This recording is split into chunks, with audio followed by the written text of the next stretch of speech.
John Ramirez is a GS-15, which is the highest rank you can achieve in government. GS-15 CIA agent.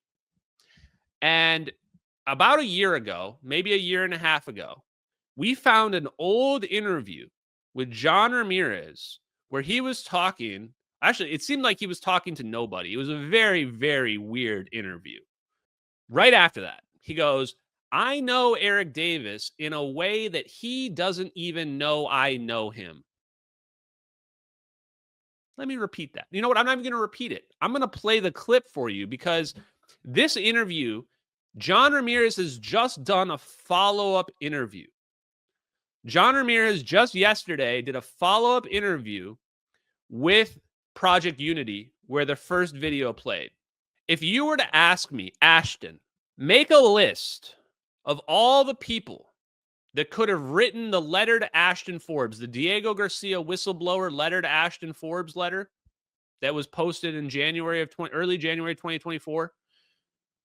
Make a list of all the people that could have sent that to you. The person at the top of that list, John Ramirez. John Ramirez is the first person at the top of the list. I'm not saying that John Ramirez is that guy. I'm just saying that's the psych profile of the person that would have sent me that letter. Somebody like John Ramirez, who is CIA, that had inside information, that can't publicly speak about these things because they're all classified, and is knowledgeable enough about technology that he could have used AI to write a letter to me and post it on YouTube. John Ramirez is kind of a weird guy, and he admittedly believes that the reptilians are controlling the planet. Admittedly believes it. He's not even ashamed about it, guys. But a lot of what he says is very obviously correct and true. And I'm not talking about aliens. I'm talking about he knows how the CIA operates. So I went ahead and I watched the whole interview just for you guys, because that's how nice of a person I am. This interview is about how the CIA operates, how they are divided, and how to FOIA them to get results. Interesting, right? Especially because my whole life for the last 2 years has been about FOIAing the CIA and the government to try to get information about MH370. And in most of those cases, I've gotten nothing back. And I learned several things from this interview. If we are to try to FOIA like the Gorgon Stare footage, we probably don't FOIA the CIA directly. We probably FOIA the NGA, the National Geospatial Agency. Now, I would never have known this before this interview, but that's just one example. CIA GS-15 reveals UFO knowledge for researchers. This is the original video. This is not the follow-up. He actually spliced the first video into the longer one. I was confused at first. This right here that you're seeing on the screen is something called the Wilson-Davis memos. This is a UFO thing. If you're not familiar with the UFO topic, you're not missing out on anything, to be honest with you. There's just a bunch of weirdos that are chasing aliens, and they're never going to find them, by the way. But this was actually interesting because Eric Davis talks with Admiral Wilson, and Admiral Wilson tried to get access to these special access programs, and he was denied. He was denied. So this conversation was between Admiral Wilson and Eric W. Davis, where Eric Davis is trying to get information about how and why Admiral Wilson was denied these special access programs. So it gives you a lot of insight into how the government hides these nuclear weapons programs, and they hide them well. The programmatics, as we call it, the logistics, the budget, the location, the progress made in that program, all of the details at the program level, he was denied. And I believe that that's possible based on my own experience with this other program. Now, I just want to say that I was the control access program officer for this at a very brief time because I did not want to have this responsibility. So I returned it to the sponsoring office, which I cannot reveal. But I returned it saying, I don't want this job. But it was very, very insightful to see who was on that bigot list and who was not on the bigot list. I happen to know Eric Davis in a way that he does not know I know him. And I can't reveal, because I don't have his permission from Dr. Eric Davis to reveal how I would know him. but there are several CIA officers in a managerial capacity that knew him. And so I hope that Eric Davis will reach out to me, or I can reach out to him to see if I can tell the rest of the story. And if you hear the rest of the story of how these CIA officers know Eric Davis, I think it will surprise you based on the timeline of what Eric Davis was doing at the time, his work with the Air Force Research Labs, and his subsequent work with ALSAC. What? Bro, that's even crazier in retrospect. He goes, it'll make sense when you know what Eric Davis was doing for the Air Force Research Labs. Advanced Concepts Office at the Air Force Research Laboratory, which is located at Edwards Airport. Wait, what did he do? Did he just say Air Force Research Labs right there? That's Eric Davis right there. That's Eric Davis in 2006 talking about what he did with the Air. Let's listen to what Eric Davis was doing with the Air Force Research Labs. Here you go. Air Force Base, California. That's one of the locations of many of the Air Force Research Laboratories, and this is just one office there. This office sponsored the teleportation study for the reason that it needed to develop a database or a knowledge base of the state-of-the-art of teleportation physics. The purpose of the study as Oh, he was working on teleportation physics for the Air Force Research Labs. Wow. Okay, wait, hold on. Hold up. Pause. So, John Ramirez was just talking about special access programs and secret bigot lists. And then he says, I know Eric Davis in a way that Eric Davis doesn't know I know him, clearly implying that he saw Eric Davis's name on a special access program bigot list. And he says, it'll make sense when you look into what Eric Davis was doing for the Air Force Research Labs. Well, what was he doing? Doing teleportation physics studies. Literally, that's the name of the study. Teleportation physics study. 2003, 2004. Go look it up. I've read the whole thing. Detailed in the contract statement of work was to examine all knowledge of any developed physics or extrapolated physics that could be foreseen for the development of a teleportation process. And teleportation, I'm sorry to interrupt you, but teleportation, are we talking Star Trek transponders? What do we mean? How about like in the movie The Fly? That kind of teleportation. And it's real. And you're saying it's real. Yeah, Star Trek's transporter is actually a teleportation device. A teleportation device means to instantaneously transmit disembodied matter from one location to another. So you would assume that the matter would be dematerialized, turned into a beam of energy or a beam of matter, and rematerialized elsewhere. And that's one form of teleportation. But it's basically generically defined in terms of disembodied transport of matter. But anyway, the purpose is to study the scientific literature and collate and collect all the information known about the state of the art on teleportation. So I was to look at classical physics for forms of teleportation, quantum physics to examine what teleportation was possible there, and any other forms of teleportation that were known, that may be known in nature.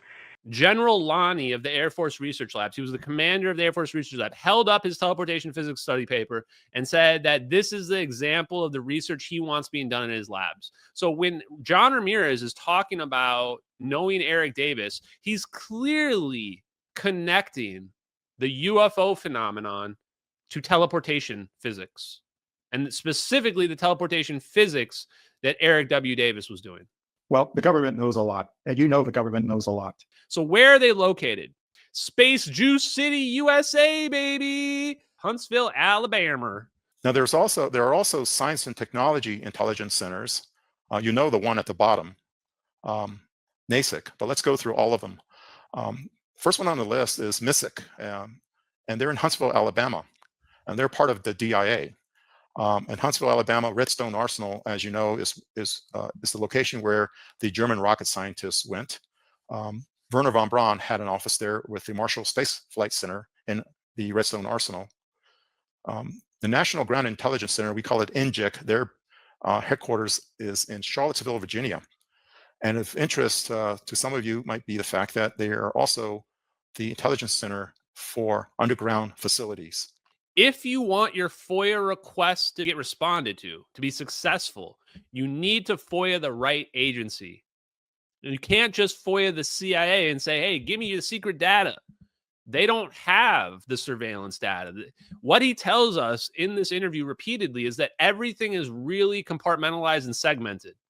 Each agency focuses on a specific task. So like the CIA does a lot of human intelligence, interviews, things like that. If you want interviews, you can go to the CIA. And what he's saying here in this is he's saying the NGIC, they do all the underground stuff. The Maritime Intelligence Center, they're going to handle all your underwater UFOs, your USOs, as they call them. That's their new term they have, underwater submersible object. They're all just UFOs, but you get the point. We know them as NMIC, the National Maritime Intelligence Center. They're located in Suitland, Maryland. And of interest to UAP researchers, they're the intelligence center with responsibility for undersea weapons and facilities. And so NASIC had many names over the years. During the Roswell era, it was called T2 Intelligence. And they changed names. Most people know them as FTD, Foreign Technology Division.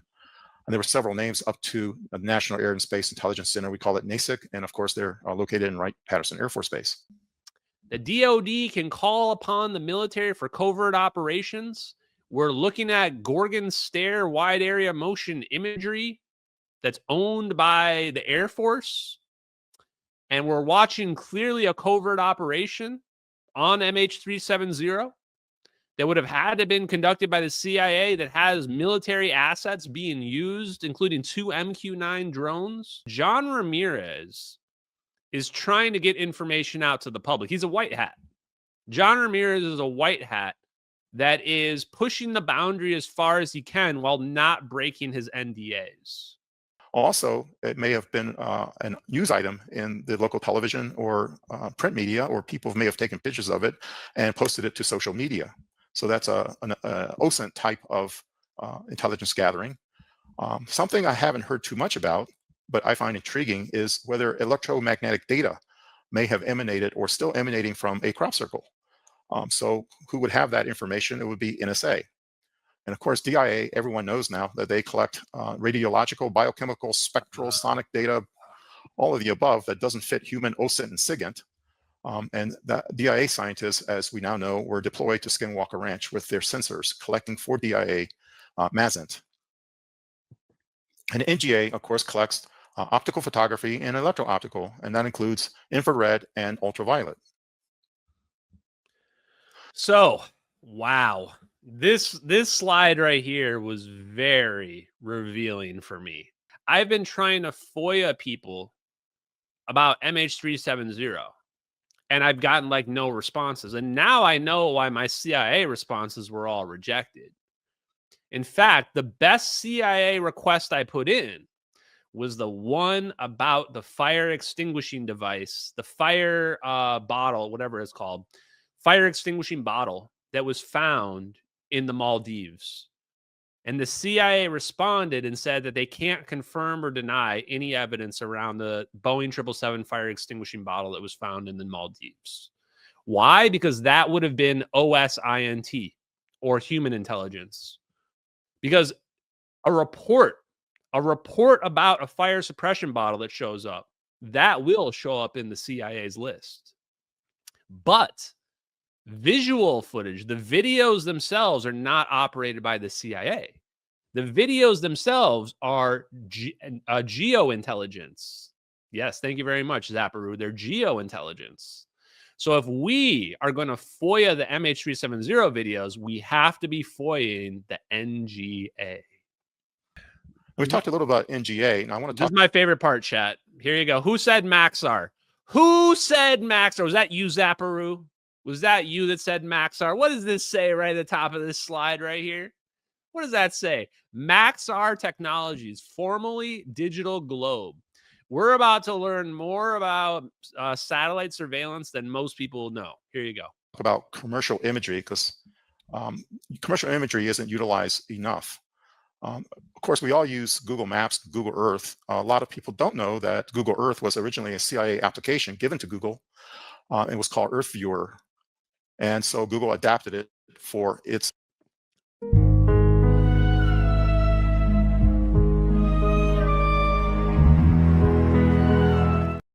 And there you have it, chat. Google Earth was originally CIA. Boom. Now do we wonder why we have this Gorgon stare drone capability? Because the fucking CIA wanted to be able to run covert operations just like they do in the movie Enemy of the State.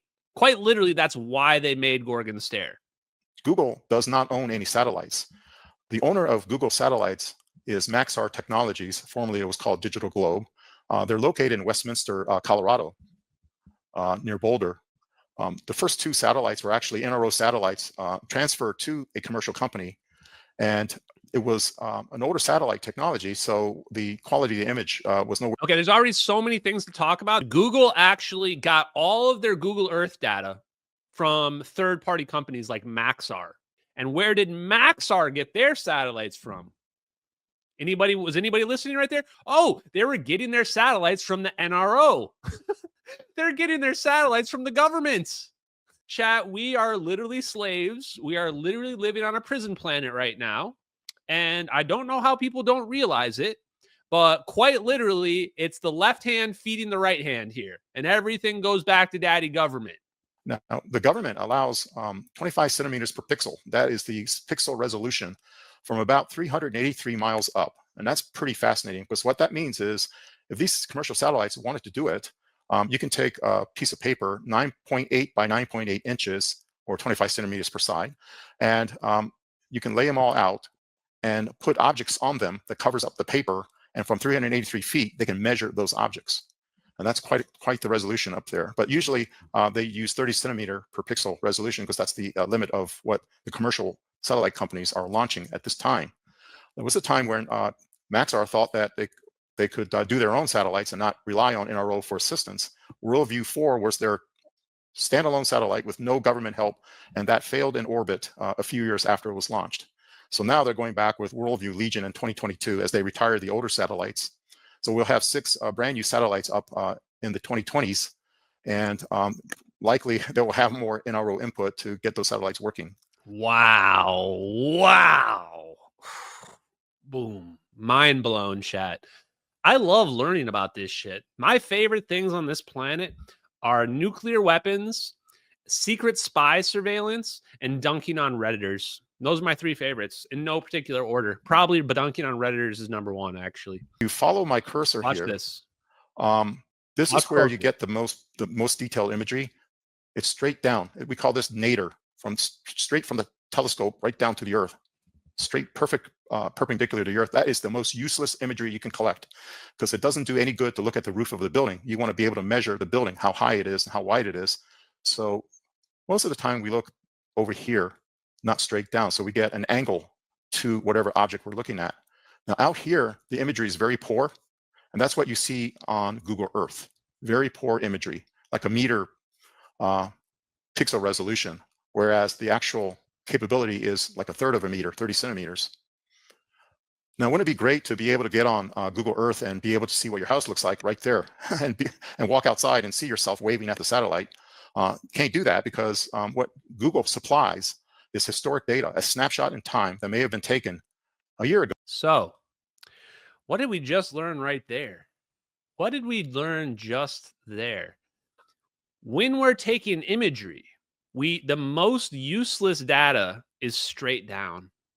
Remember, everyone assumed that all satellite video should be straight down. That's what they assumed. And what does he say? He says the best footage is from an angle. From an angle. Indeed, it's from an angle. Why? Because you can see the profile of the object. If you are looking straight down, then it's like looking at the top of a car. You want to look at it from an angle so you can see the size, the trajectory of the object, so that you can see how it's moving through 3-dimensional space.